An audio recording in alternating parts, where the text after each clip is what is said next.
ღორის შემწვარი ნეკნები კარტოფილთან ერთად ტკბილ ცხარე გემოებით. ამაზე გემრიელი იშვიათად თუ გამისინჯავს რამე, ამიტომ აუცილებლად ცადეთ და მოამზადეთ.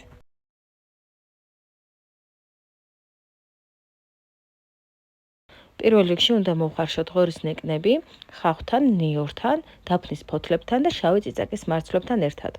ოღონდ ნაწილობრივ, რადგან მერე შეწვაც მოუწევს.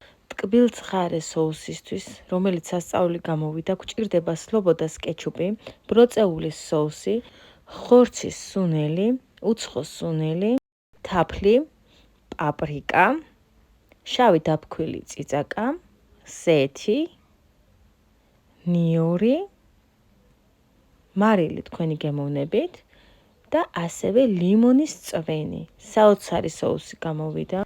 ნაწილობრივ მოიხარშა ღორის ნეკნები, საცხო ფორმაზე გადავიტანთ ზეთს, წავუსვამთ კარგად ჩვენს მიერ მომზადებულ სოუსს და ამავე სოუსში ამოვსვაროთ კარტოფილიც, რომელსაც დავამატე ორეგანო. გამოვაცხოთ 170 გრადუსზე სრულ მზაობამდე.